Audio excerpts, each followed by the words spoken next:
Today we're gonna talk about fighting. Oh yes, fighting. Mom knows I like to fight. I'm serious, guys. Like fighting was one of my number one hobbies. Like it still is. Like you can ask my granddad, uncle.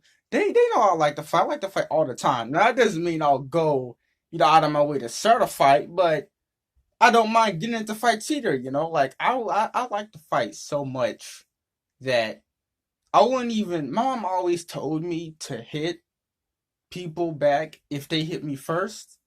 But I broke the rule on several occasions. Like normally, if you say something negative to me, it's on sight. We fighting right then and now.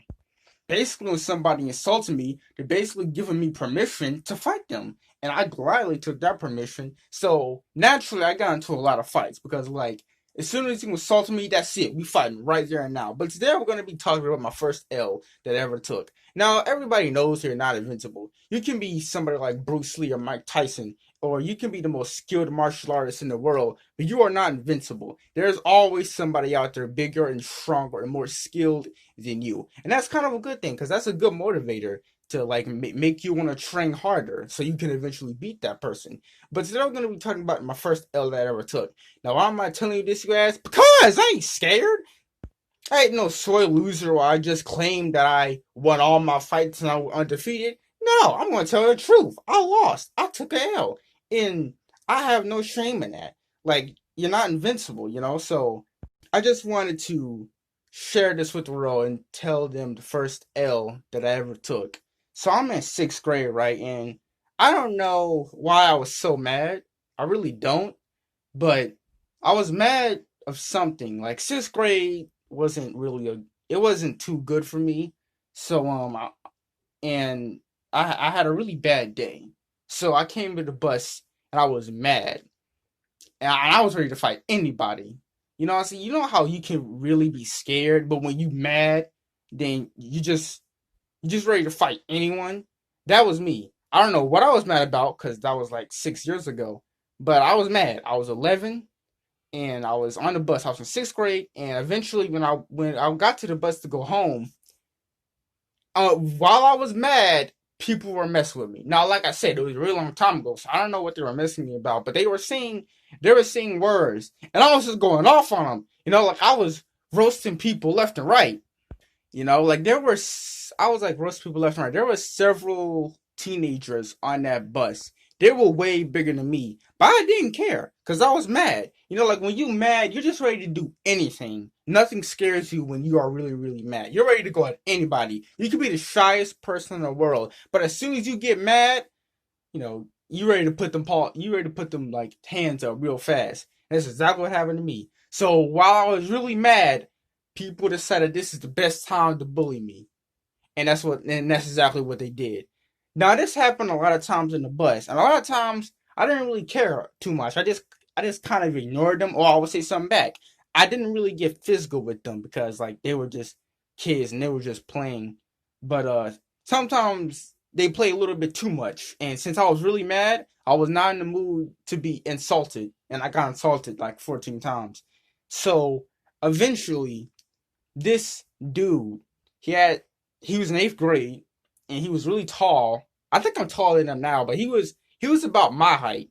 And to give you an idea of how tall I was, like you guys already saw the picture. I was a pretty tall 11-year-old, and this dude was taller than me. Who knows? Maybe he still is taller than me, or maybe it doesn't matter. The point is, he was taller than me. That's all you need to know. And he had some kind of box. He was light skinned, but he was one of the many bullies that bullied me. So, like I said, I was in a really bad mood. So a couple of words and that was it. That's it. I am ready to fight this dude. I actually get up and I kind of challenged him a little bit, like say it to my face, that kind of thing when I was 11, and he got up. So now, the main reason I wasn't that scared is because of what my mom said. My mom says that when she was little, she beat this fat girl. Like this girl was big and she was fat, and my mom was skinny, and she took that fat girl out with just a few punches. So I thought I could do the same thing. I was mistaken. But anyway, so he gets up and he tells the bus driver that he's gonna whoop me. That's what he says. And I was about to take that. So I got up completely fearless. You know what I mean? I have confidence. Well, not really confidence. I was just really mad. But anyway, I was very confident I could take this dude out. I don't care how big you are. I don't care how fat you are. Come on, bring it on. So I put my paws up, and he put his paws up. He put his hands up. I don't keep saying paws, but anyway, he put his hands up, and we went to fight. I ran at him, and I threw a couple of punches, and I didn't land a single one. Like, seriously, dude, this dude was on some Matrix crap. He was like, he dodged all of those punches, like, with no difficulty. Like, I was convinced he was the Flash for a second, and I punch all the way up in the air because he's that tall. I miss him, and then he doesn't even punch me. He didn't even kick me. He just slapped my head plenty of times. I got on the ground, and then bro, like, he threw so many slaps that he slapped me back into my seat. That is literally what he did. He slapped my head back until I got into my seat. Like, wow, he slapped me back into the seat. But anyway, after he did that, so I'm on the ground crying because I was 11 and I was very sensitive at that age. Man, I was on the ground crying, and I get back up. But anyway, I eventually recover. Like, I stayed there crying for a few minutes, but eventually I get back up. I literally, like, do this. You know what I'm saying? Like, you guys know it.